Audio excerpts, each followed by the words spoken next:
Okay. You want me to start? Okay. Okay. Okay. Good evening, everyone. Thank you a lot for everyone for attending this. Oh yeah. Gives.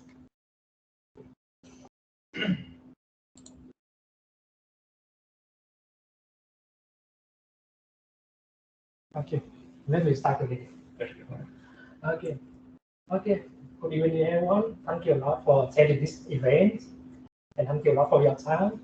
So today the presentation is about professional career advice and what employers are looking for. And also, I want to say thank you, Mr. Max, for your time being here. Mr. Max graduated from Baylor University, which is marketing and entrepreneurship degrees in 1990, and now he's working at Vector Control and Automation Group. Now, I want to welcome him.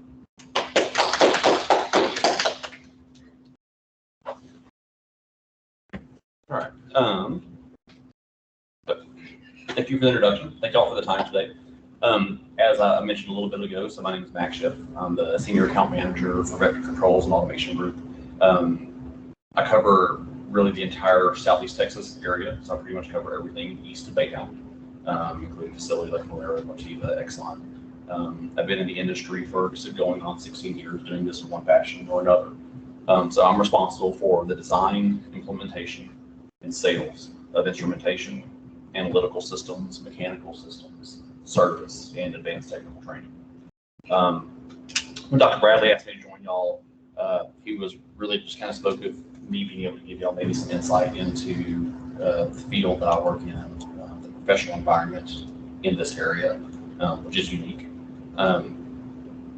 When Lack and I discussed this too, some of the topics that he mentioned earlier, we were planning to speak about were really what the job market is like in the area, what employers look for in candidates, and then just any professional advice on career advancement.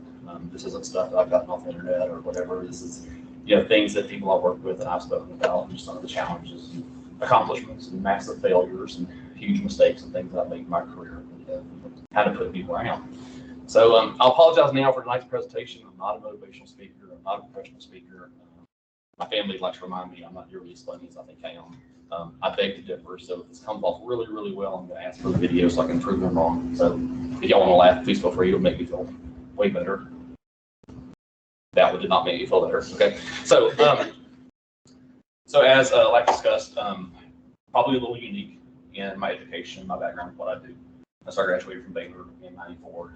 I majored in marketing, entrepreneurship, and management, and I minored in finance and accounting.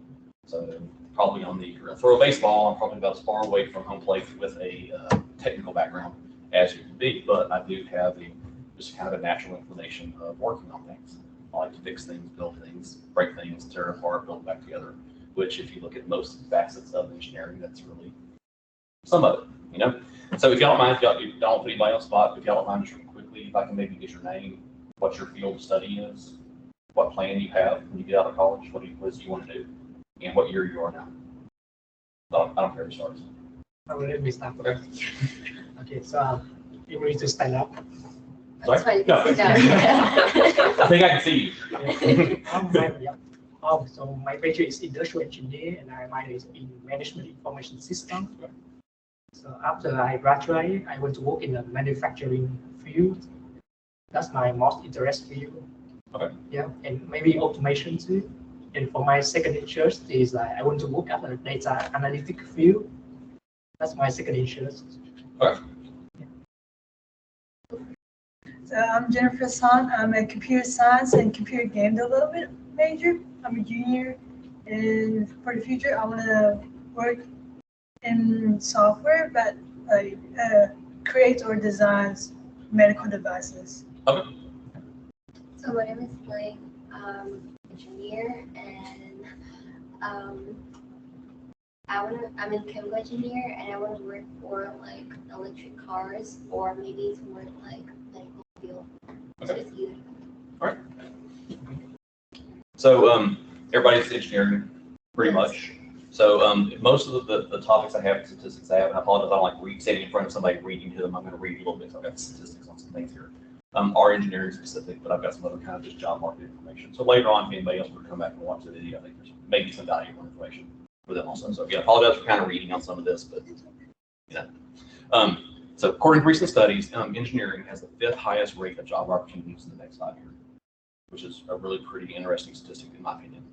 So there was a study by the U.S. Bureau of Labor and Statistics released in 2016 that over the next 10 years, starting in 2016, there were going to be approximately 140,000 engineering-specific job increases in the U.S., which across pretty much any measurable field, that is an astronomical number.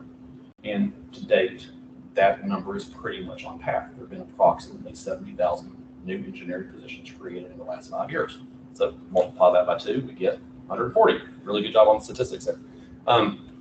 Not necessarily surprisingly, but most of those positions are primarily in the greater Houston area, in Houston Ship Channel, Houston Industrial area, and the Beaumont Port Arthur Golden Triangle area, and then the other parts of California. Vastly different markets, but from engineering field, which is broad as it is, that's where the biggest basis of those positions are. The biggest role of those positions is in civil, mechanical, electrical engineering, and then including industrial engineering, which is a very broad field of engineering. It includes things like analytics, instrumentation, chemical, a lot of things that go into that. So pretty much it's in engineering, a lot of those kind of positions, right? So that equates to approximately a 10% growth rate in 10 years, which in any professional that is pretty much unheard of. Short of coming out of the Great Depression, Industrial Revolution, there really hasn't been a measurable increase in any field of study to that extent. By far, the largest of these opportunities are petroleum and manufacturing. Also very broad terms, everything from refineries, chemical plants, production of those types of materials, chemicals, substances that are needed, going over to manufacturing, which is making anything. So those are broad fields, but if you're making cars, if you're making baseball bats, if you're making whatever, you're still producing something, it's a similar process, right? So another field that falls into that is all the side companies or side engineering firms. A lot of large facilities, manufacturing facilities are supported by privately owned engineering companies. So that's also a very large source of this growth that we're talking about these positions. So a study by the National Association of Colleges and Employers found that employers expect to hire 7.2% more recent graduates in 2021 than they did in 2020. Sounds like a big number, except for the fact that you throw COVID in the middle of that. So 20 was a dip. But the bright side of that is we kind of hit a dip, and then the hiring rate is increasing pretty quickly. While this number does sound promising, the job market has been flooded with 2020 graduates that were not hired during the height of the COVID pandemic. Statistically speaking, half of 2020 college graduates are currently unemployed, either through not ever finding a job in the first place or being laid off or whatever career path they've taken. Also, experienced workers have gone back into the workforce because all of a sudden there's the opportunity to work remotely. So someone who had retired can work part-time from home, never have to get out and do anything, and all of a sudden is able to get back into the working field, which is more bodies into the industry. Recent graduates who were laid off during COVID, as we spoke about, have entered this market. So the number of these groups are significant and have created a job market that's highly competitive and volatile. With that many people into a slightly growing market, all of a sudden you're kind of flooding it and it doesn't look as productive as it is. So, as I mentioned earlier, I design industrial instrumentation, analytical system, mechanical systems, automation, valves. I do a lot of design and build work. I'm a business major. So y'all are also competing against people like me who have just done things in this industry for a long time and have learned just by doing it. So we're just as dangerous as the people who are educated. So I don't tell you all this is scary. It does sound scary for someone coming out of college. You're entering a phase of your life over the next few years that you are unfortunately slightly unprepared for. That is because you don't have the experience, you don't have the time in quality education, which is fantastic. But you're competing against people who also have a quality education, who have more experience. But there are some things that aren't negatives here. Estimates are that the unemployment rate by the end of this year could be as low as 4%, and moving into 2022 could drop as low as 3.5%. That's rivaling the 50-year low in measurable unemployment. It shows incredible job growth. Even despite the unemployment that increased during the COVID pandemic, these are unprecedented numbers. So it shows that economies are recovering, markets are growing, and people are hiring. So while it's scary getting out in the world and doing what you're going to be doing, you're entering a market that is receptive. It's volatile, but it's receptive. In spite of an incredibly volatile energy sector. So what I mean by volatile energy sector is, watch the price of oil over the last 18 years, which is one of the leading economic indicators of any measurable financial structure of a country. They've done this, and now they're doing this. There's estimation the price of oil get up to over $140 a barrel by the spring, which puts gas prices on an regular unleaded gallon of gas somewhere around $4 in this area. So that is a volatile energy market. So despite that, other indicators such as medical, technology, automation, manufacturing are growing steady. So everybody at this point is putting the energy sector as slightly as a one-off. And if all other indicators show we're going into a growing economy, which is good for people who are entering the industry. This leads most economists to predict that we're going to see this type of growth in the next 4 or 5 years, which means there are going to be more entry-level positions created.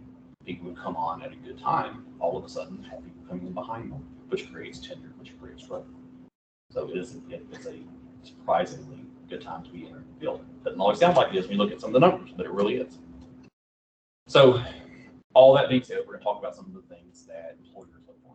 Over my career, I've had opportunity to be branch and area managers for companies. I've been sales manager, I've been vice president of sales, senior account manager. I've been all these things and had the opportunity to hire a lot of people.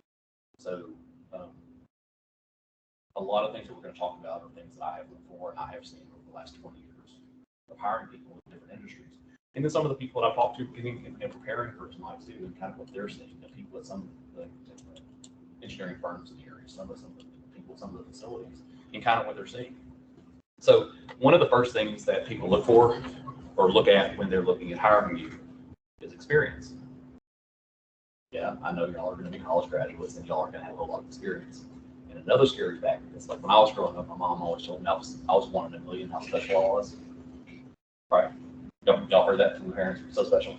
For 1 in a million, there's 330 million people in the U.S. That means there's 330 people exactly like you. 7.8 billion people in the world. 7,800 people exactly like you in the world. Same education, same background, same ability, same everything. That's a daunting number. I don't know how many y'all are valedictorians. It's usually only one. So that means there's people ahead of you by those numbers also. But you're coming in with a group of people who are recent college graduates, similar experiences. So what we look for in experience, especially hiring somebody fresh out of college, is what have you done to differentiate yourself from the rest of the group. A lot of tuba players, football players, similar GPAs. That's all easy stuff. That stuff that goes along with being in college. So what did you do to differentiate yourself? Y'all have jobs? Y'all work outside of school? For us, we can't because we're an student. One of the lead things that we look for when we're hiring somebody is additional things you have done in college, which are great experience. The job is a great thing. To be real honest, I don't care if you're bartending or if you're working at an engineering company, it shows how you're able to manage your time and do something. So I would encourage you to involve yourself in professional groups, student groups, industry-specific groups. You get an internship, go volunteer at an engineering company. Don't take a paycheck. Have something that you can put on your resume to differentiate you from other people. I came from a different background than some. I did not grow in a very affluent family. I've had a job since I was 12, unfortunately. I worked 40 hours a week and went to school full time. While I was on the very elite 5-year plan of labor, you don't let everybody do that. But I couldn't take it much more, so it took me a while to do it. When I was coming out of college, that was rare. Today, everybody does. So you have to find a way to differentiate yourself. I would encourage you, if possible, one of the best things you can do is internships. Paid or unpaid. Some of the engineers that I deal with in some of the larger facilities are recent college graduates who work internships or quote-unquote internships at companies where they weren't on a payroll, they didn't show up on their reports, they just showed up, made copies, didn't do anything else the whole time they were there. But on the resume, when they get out, they got to say they worked at an engineering firm for you, which at least starts a conversation. Something else that we talk about is a phrase that you hear a lot in professional world is a growth mindset. When we hire someone, there's a cost associated with hiring. You have to pay for your salary, you have to pay for your benefits, we have to pay for all the things it takes to get you in. And when you come in as a new employee, somebody with inexperienced in the market, I now have to pay to train you. coming into education, but you don't know what you do. You don't know what the real world is going to look like until you get in the middle of it. So now I've got to pay you to be non-productive and learn in my company. I have to pay someone else to be less than productive, teach you. I've got to pay you for the mistakes that you make to fix them, which is part of hiring somebody. There's nothing wrong with that, but it's part of it. So when we look for a new employee, we look for someone whose goal is to grow with us. I'm going to make an investment in you in your future.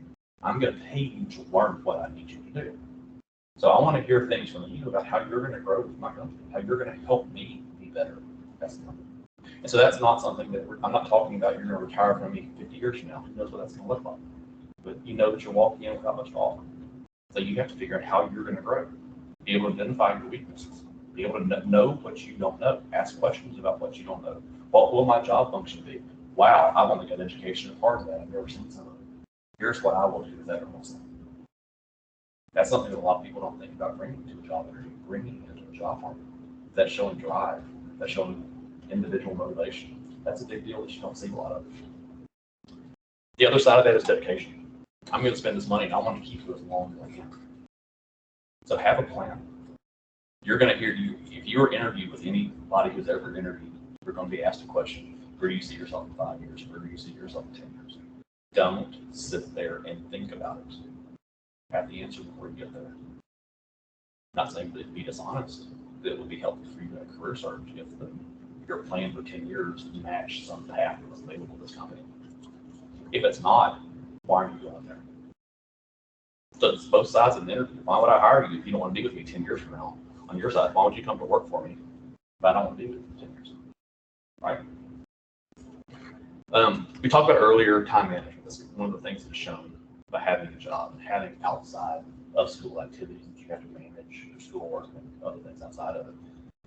Time management is something that if you don't have a strong system in place by the time you get out of college, you're going to struggle in your first years of professional work. I don't care what the system is. We're becoming a paperless society. A lot of people use the reminders on their calendars and the post-it note apps and all these things that you can do. I'm a writing down guy. There are actually proven studies that taking a pencil or pen to a piece of paper and writing information down is one of the most effective ways to retain information. Typing does not do the same thing because it's a muscle memory. Having a notebook with to-do list and time management helps ingrain the responsibilities into your mind and helps you build a plan. Don't be surprised if you're asked that during an interview. And it goes a whole lot. Because I can go with my backpack and pull my notebook out right now and show you on my to-do list, which, by the way, I started in 1994. No, I'm serious, that's when I started. Because that sounds like a joke, but it's not. Because if you finish your to-do list, what are you doing? I add things to my to-do list every day. You could be stopping on the way home and getting a gallon of milk. It's not usually what I put on. But it's things that I have to do in my list.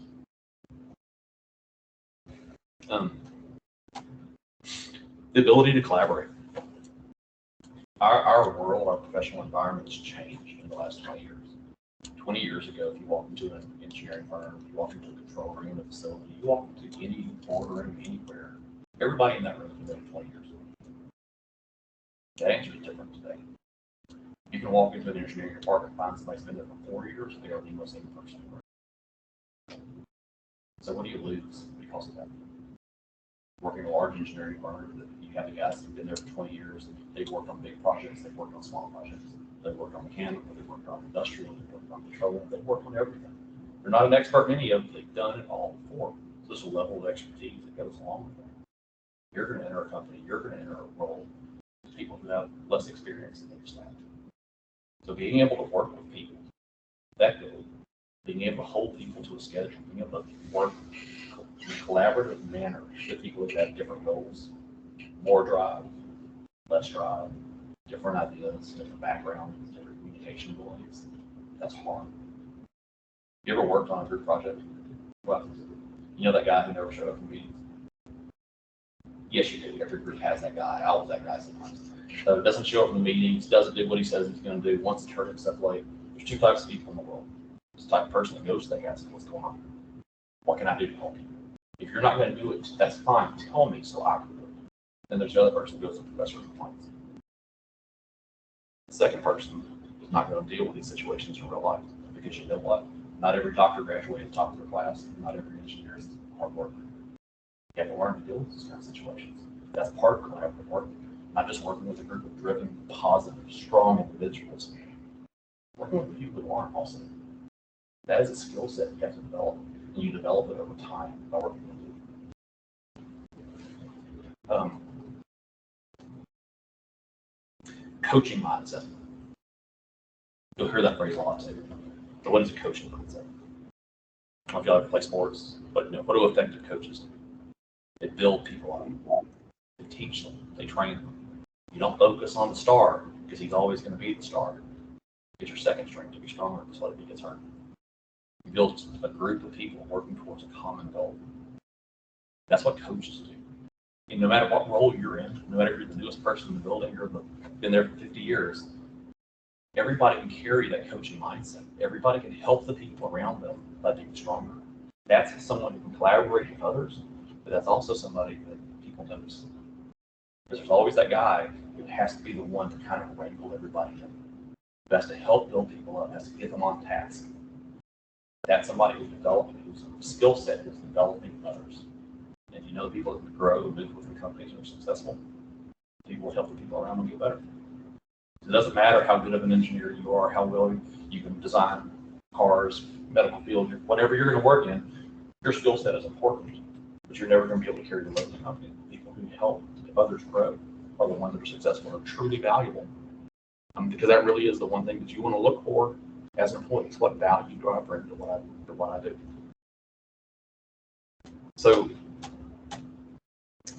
this next part is not something that people always like hearing, but a part of it is emotional intelligence and maturity. Something that we look for in employees. I don't care how old you are, emotional maturity doesn't always come with age.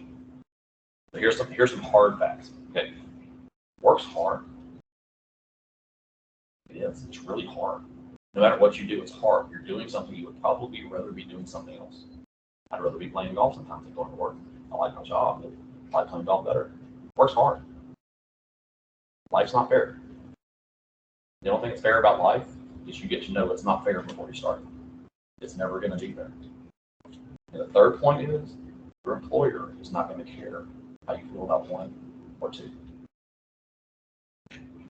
Companies can say all they want to about nurturing their employees and great working environments, whatever. Companies exist to make money.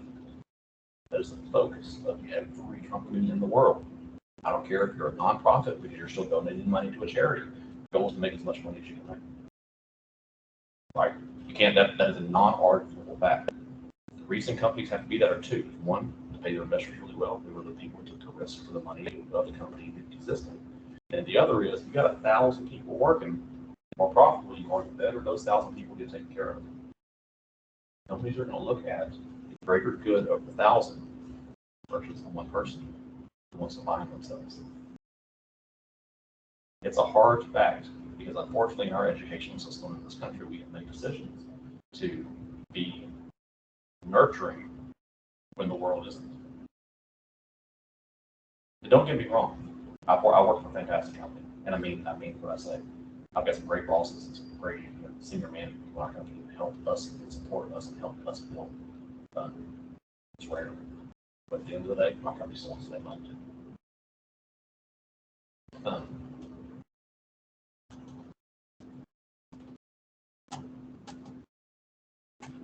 So I've talked for a little while.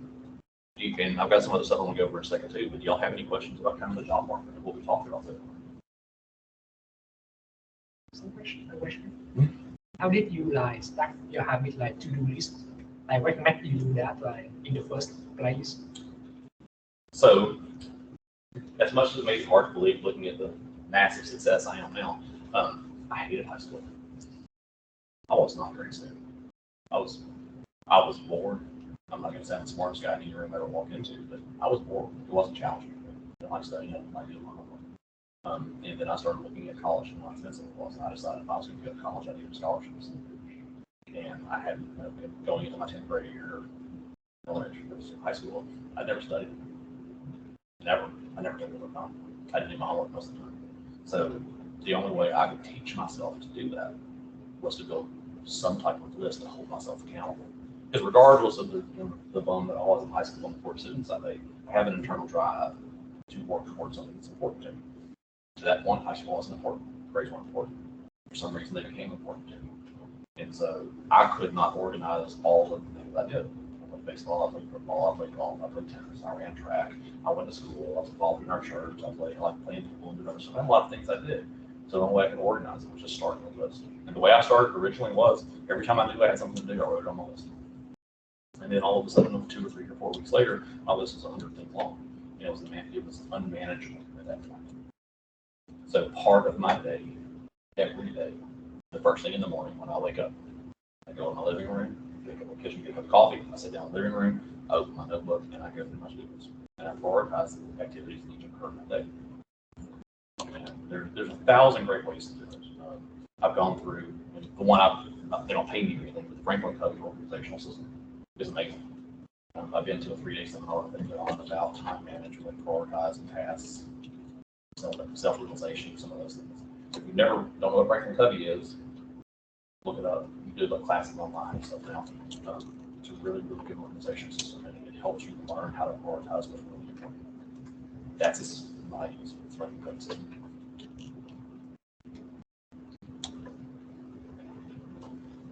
Really no questions. Wow. I'm doing such a great job explaining this. Okay, so next thing I was going to spend some time talking about, it's okay, and y'all don't have anything else, other questions y'all have, is just sort of some professional advice on careers. We spoke about this a little while ago, but taking public speaking classes. Y'all have to take any speech classes at all? You have to speak in front of groups. How large are groups? Yeah. It was a classroom size of like 20, 30 people. Find opportunities to speak in bigger groups. There's something called Toastmasters. Never heard of them? Yeah, Toastmasters. There's a huge organization in Houston. I know it's kind of a drive, but if you're speaking in front of a group, I don't care if it's I've spoken in front of groups this size. I've spoken one-on-one with people. Obviously, I've presented to groups of hundreds of technical presentations this month. There were probably thousands by the time you looked at the audience and you looked who was watching online, that kind of thing. I don't have that thing that normal people have where they get uncomfortable in situations. It really makes my family mad, but I don't ever get embarrassed. I don't have that thing in me. Most people aren't like me. I don't think I'm a very good speaker. I don't think I'm fascinating to listen to. I think I'm funny, but other people don't. But it's a skill set that you only get by practicing, putting yourself in uncomfortable situations. Speaking. It's like working the arts long enough, eventually you'll calluses on your hand. It's the same thing. So take speech classes. If you can't walk in front of a group and have somebody just throw a random topic at you and you speak comfortably for 5 minutes, even if what you say doesn't make sense, you're not effective at it. Keep pushing yourself to take speech classes. It shows in small groups and it shows in interviews. So if you're going to be an engineer, if you're going to work in a petroleum industry, if you're going to work in manufacturing, you will have times where you're going to have to pitch a project to upper management, which means you're in a room with 10 or 15 people who all make 3 times the money that you do, and any one of them can fire you anytime they want to. And you have to put a presentation on the screen and explain to them, here's why I need $7 million for my project. You want to talk about an uncomfortable presentation? Because I've made those before. That's a hard presentation to make. If you can't prepare yourself to speak, you are going to struggle along your career. Write your goals down. Talk about a to-do list. Write your goals down. I have my goals in my notebook. No goal is ridiculous. There's a difference between a goal and a wish. I wish I could fly. That'd be fun. It doesn't matter how long I go out the hallway and flap my arms, I'm never going to be able to fly. One of the first goals I wrote down, again coming from a challenged economic family when I was growing up, was when I retire, I wanted $3 million in my savings account. 1992, that was an aggressive goal. Still an aggressive goal. That was an aggressive goal in 1992. So I wrote my goal down. And I thought about how am I going to do that at a time. So I started working backwards from my goal. Here's what I'm going to do. That means I've got X number of years to make this money. Divided by that number of years, that's how much money a year I can put into the account. Add X number of return rate, here's how much money it actually is. Here's when I need to start, here's how long it'll take me to get. It's not that big of a number if you think about it, organizing it that way. That applies to all other goals. I want to invent my own electric car. I want to develop a new manufacturing process. I want to do anything that you move in that direction. Write your goal down and start working back.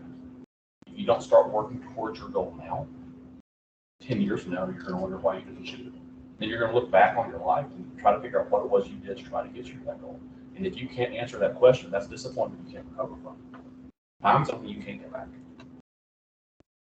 It's statistically proven you're 40% more likely to achieve your goal. Two reasons.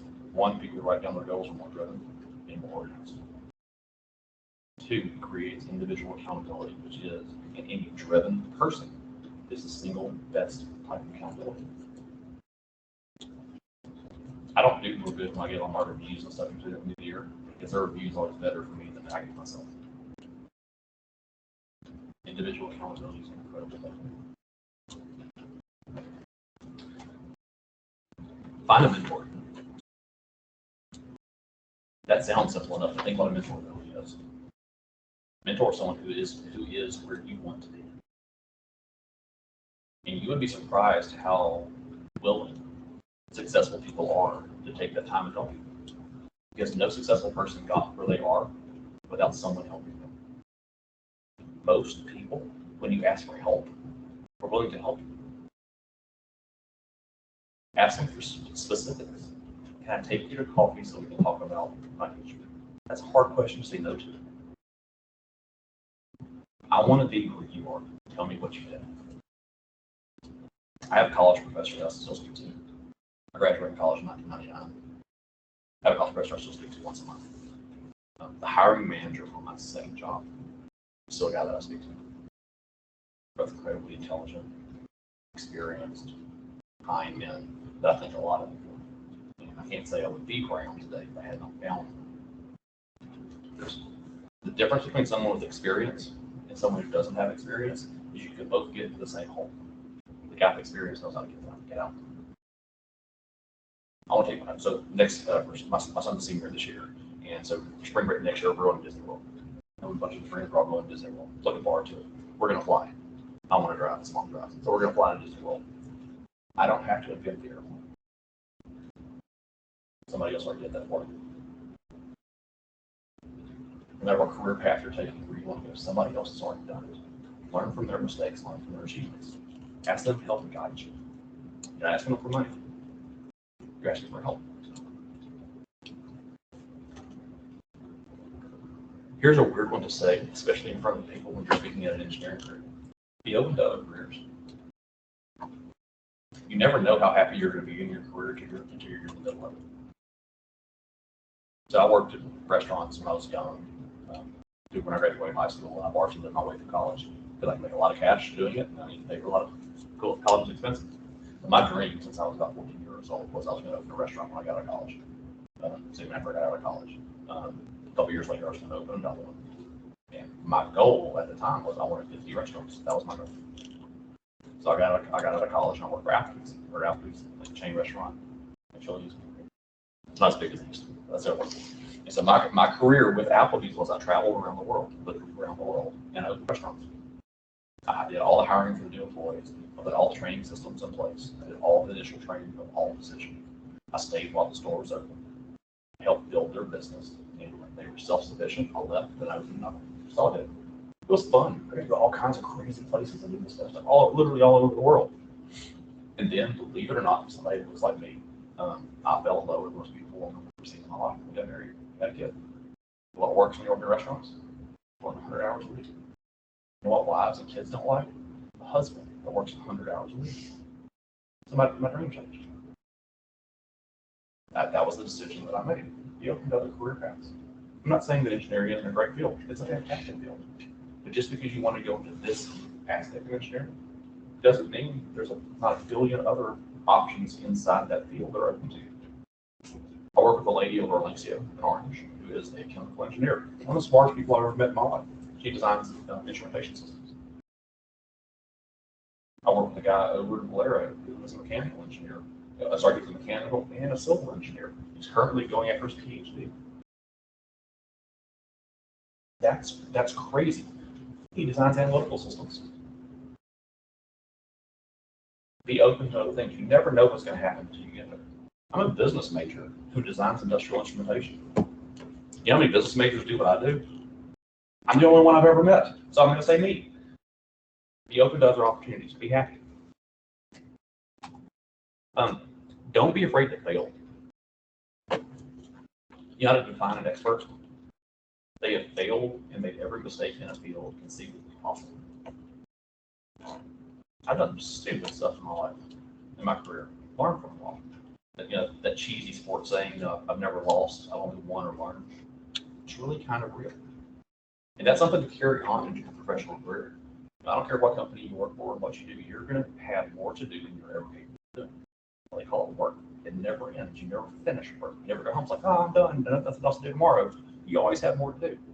So as you're going through this, you're going to fail at some tasks that you're given, at deadlines you're expected to get, at budgets you're given for projects, whatever it is, you're going to fail. Learn from it. Be able to present your learnings. You're going to have a guy who's going to have to bail you out, your boss, another support employee, whoever it is. Be able to go to them after, like, I failed. Here's what I did. Here's what I think I should have done. Here's what the result would have been had I done that. Ask for input. Everybody fails. Don't be afraid to make mistakes. Be afraid to not try. Y'all know who James Harrison is? I won't say it. Okay. So James Harrison played for the Pittsburgh Steelers, football team. So he's quoted with saying, "I'm sorry, I'm not sorry for believing that everything in life should be earned. And I'm not about to raise two boys," referring to his children, "to be men by making them believe that they are entitled to something just because they tried their best." I think that is a very telling statement. Working hard and doing your best is not enough. People pay for results. That's the truth.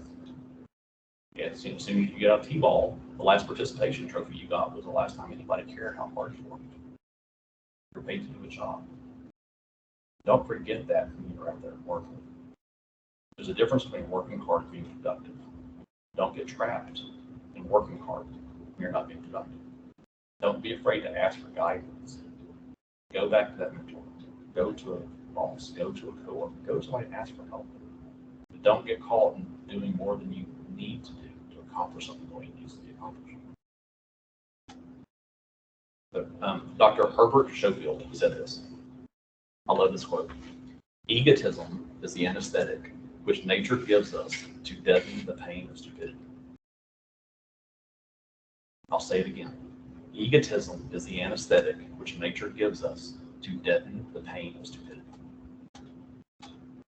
You are not the best. You're not the smartest. You're not the most valuable. And I'm not going to sit here and tell you that you ever will be. But don't let your view of yourself blind yourself with what you really are and use that to drive you to become what you want to be. Dream big. You want to be the best at what you do? Write it down. Now it's a goal. Write your steps of how you're going to get there. But don't blow your own head up thinking that you are more than you are today. I'm not going to claim I'm the best engineer. I'm the best instrumentation designer. There's a lot of engineers who've been a longer ago way smarter than me. It doesn't take much to be way smarter than me. I have no delusion of that. But what I know is I can find the opportunity. I can reference those people in my life who are smarter than I am and have done it longer. With help and assistance from somebody else, I can build some of those systems. Surround yourself with people who are better than you are. That's true in everything you do, personally and professionally. If you're the smartest person in a room, you're in the wrong room. My mom used to, again, I grew up in the South, Mississippi. My mom used to love saying, if you lay down with dogs, you get fleas. I've never heard that saying before. So, again, early on in my high school career, I was not the best kid. I liked skipping school. I didn't like doing my homework. I didn't like doing anything else. And I hung out with a crowd of guys and girls who did the same thing. I drank underage. I snuck out of the house. I did all kinds of stuff I shouldn't have done. I'm proud of it. That's the history that I have, and that's supposed to be where I am today. I came to the decision that I was going to better myself in August of my 10th grade year. I separated myself from those people. I surrounded myself with people who wanted to do the same things I did. I got to college and I made that decision again. I surrounded myself with people who had drive, who wanted to do better for themselves. It's true in anything that you do. Look at the people around you. If you don't think they're going to be as successful as you want to be, is that where you want to be?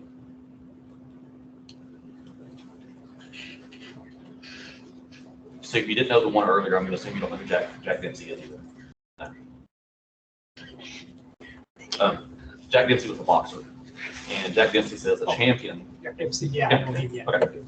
Good job, man. That's good. Yeah, I used to watch his move, you know, the Dempsey roll. Oh yeah, it's fantastic. I love it. Yeah.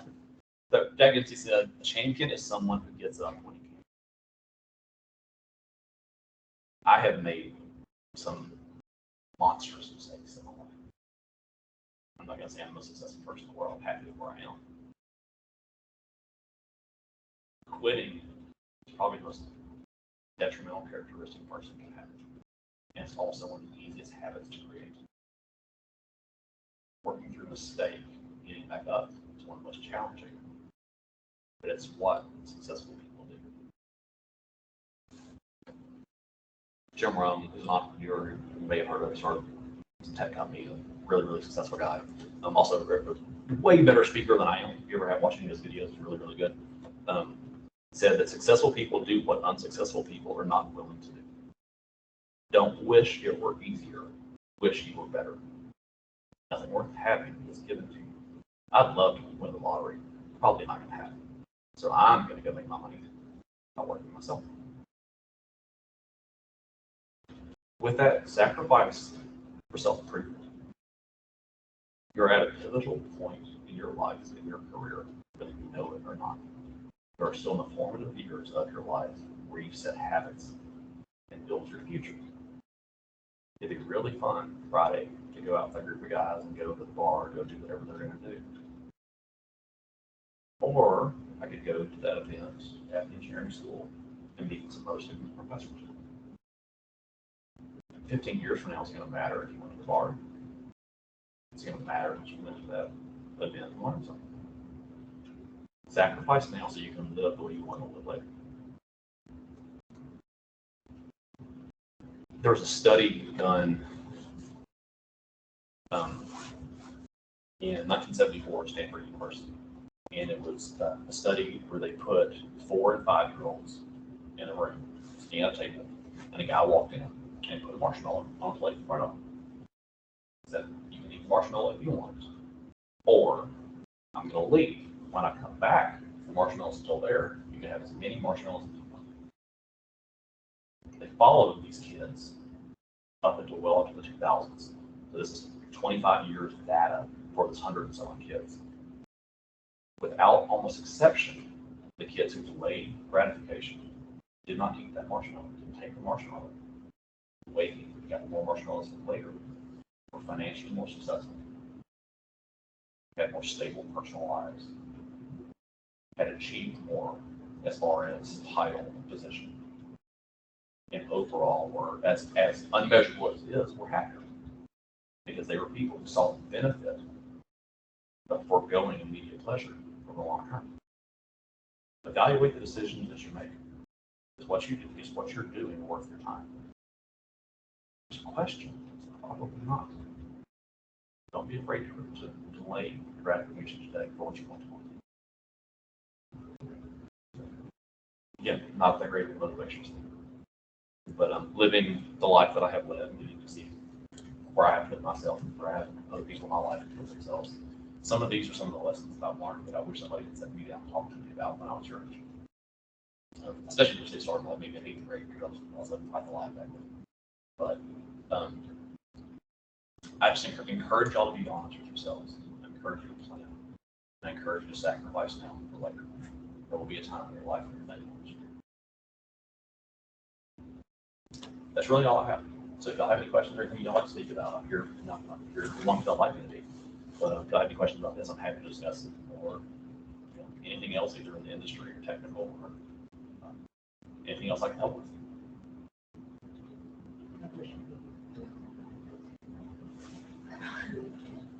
I have a question. Like for example, when after you graduate and you don't have like internship, but you have some like academic research, like project research, you work as like research assistant. Is a good start too. Yes, it really depends. But I'll tell you about my opinion. I think this is relatively commonly accepted.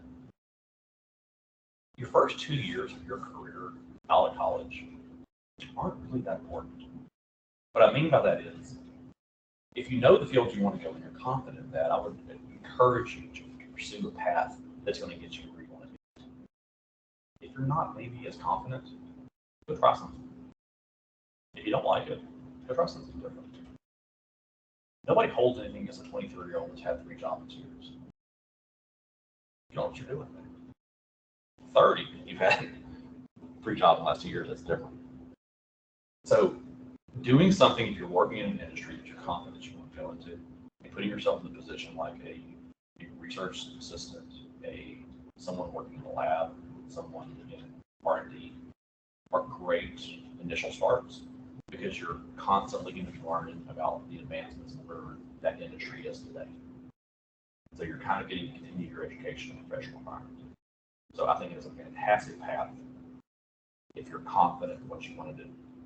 Because the worst thing that can happen to you is to spend 5 years in a research or an R&D group and realize, I hate this. Now you're 5 years out of college with 5 years experience, something that you don't want to do. So be honest with yourself on that too. You get out there doing if you're in the research field and you love what you're doing, I think you made a really good choice.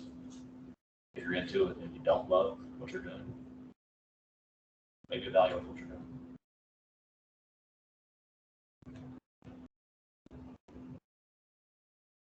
Wow, I did such a good job. I like burned the questions out of them. You really did. Okay. Actually, someone asked the question on the group chat. So you mistake. That was you. Get trouble logging into that one. That's right.